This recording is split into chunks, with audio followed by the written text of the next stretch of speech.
the belt that won't go away. Since the Derek Moneyberg saga refuses to die quietly, let's do what no one else seems willing to. Stop talking about the belt and start talking about the people defending it.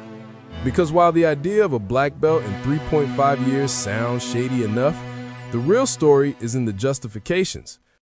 The praise, the hedges, the mental gymnastics. So today, we're not asking, did he earn it? We're asking, why are these people bending over backwards to say he did? This is LegalButShady, where we're not afraid to call out the faults, the fakes, and the flimsy defenses.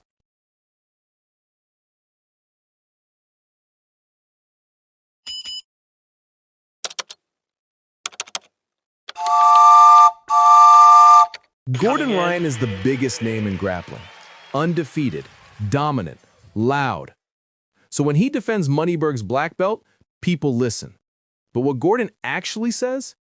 It's a masterclass in praise without commitment.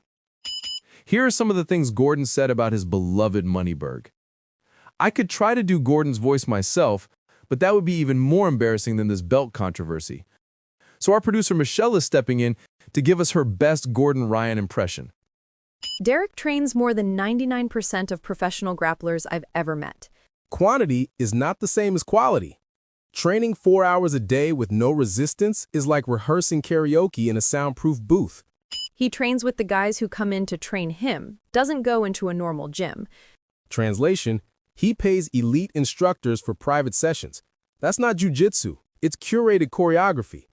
If Derek rolled with a regular black belt in the gym, he'd do fine. Based on what? Gordon admits he hasn't seen Moneyberg roll with anyone outside his paid circle. I would not give him a black belt. He knows this. Translation, I know this guy isn't a real black belt, but I'm not going to say it out loud. Not when the Moneyberg gravy train is still running. Belts don't matter. Says the guy who runs a gym that promotes students through the belt system. If belts don't matter, Gordon, why not abolish them at Kingsway? Brazilian Jiu-Jitsu is torque, pressure, and pain. Fingers get bent. Ribs get bruised. Knees scream for mercy.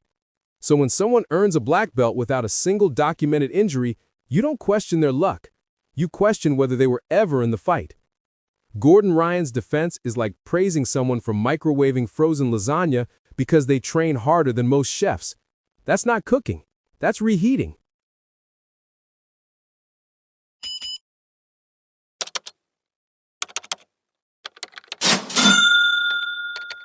Jake Shields is a legit grappling legend. UFC veteran, ADCC medalist. So when he gave Moneyberg a black belt after just 3.5 years, the BJJ world didn't just raise eyebrows. They started throwing elbows.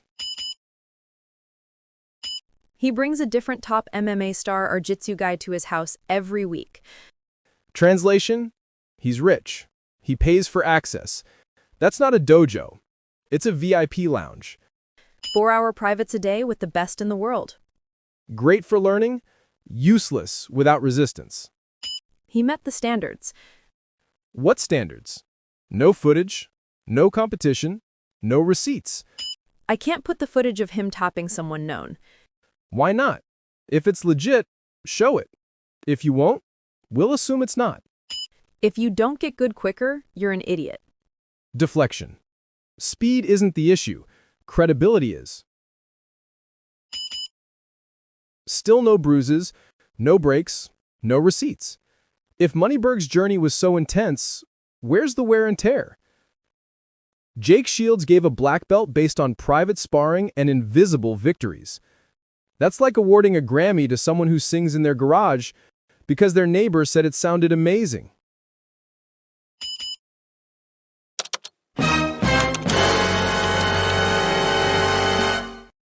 Mikey Musumeci is a 5-time world champ, a technician, a thinker. So when he called Moneyberg a genius, it gave the belt a veneer of legitimacy. But then came the podcast, the walkback, the socks. Derek is a genius, learns faster than regular people. BJJ isn't chess. You don't earn a belt by grasping concepts, you earn it by surviving pressure. He has Gordon and myself teaching him. Again, curated instruction, not equal tested skill. He doesn't look like a black belt. He rolls in socks. Socks. On the mat. That's not elite grappling. That's a pajama party. Would I give anyone a black belt in 3.5 years? No. So why defend it? I was paid to wear the rash guard. And there it is. The financial tie. Praise with a price tag. Mikey's own training history is full of injuries. Moneyberg? Still spotless, still sock-footed, still untested. Mikey went from calling Moneyberg a genius to saying he rolls in socks and doesn't look like a black belt.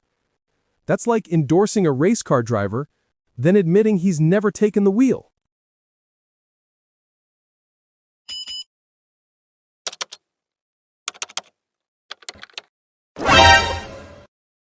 Brendan Schaub isn't a BJJ purist.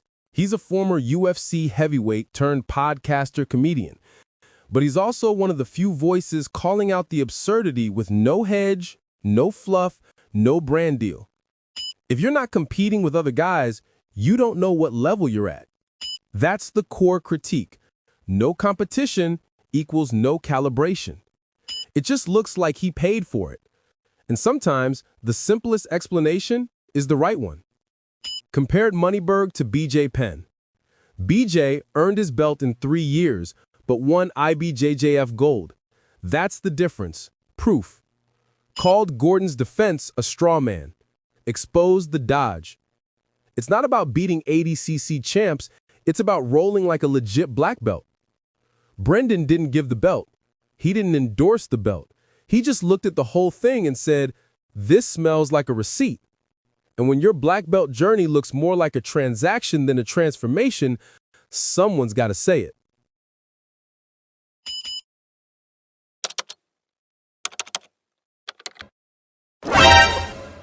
Look who I ran into. This guy's real big, real jacked. And he says, why do I call him a scumbag on the internet? While the BJJ world was playing politics, Sean Strickland walked up and said what everyone was thinking. Sometimes it takes an outsider to say what the insiders won't. Safe to say Sean won't be getting any private lesson invitations anytime soon. More than anything, you guys. And would I love to go take free money from this guy and peddle? Yeah, would I love to make free money from this guy? I would. I absolutely fucking would. I fucking would love to. But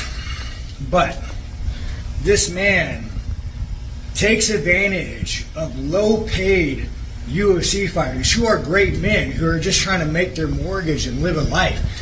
And he takes advantage of these men and he uses their platform to peddle financial scams.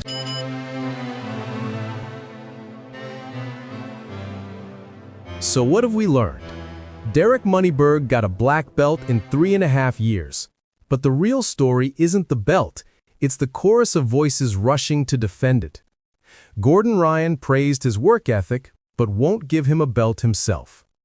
Jake Shields awarded the belt, but won't show us the good footage. Mikey Musumeci called him a genius, then admitted he rolls in socks and doesn't look like a black belt. Brendan Schaub said what we're all thinking. It looks like he paid for it. Here's the thing. In any other sport, when someone's credentials are questionable, people distance themselves. They don't line up to make excuses. But when there are private lessons to sell, rash guards to promote, and relationships to maintain, suddenly everyone becomes very understanding about accelerated timelines. The BJJ community built its reputation on one simple principle. You earn your rank through sweat, struggle, and surviving pressure.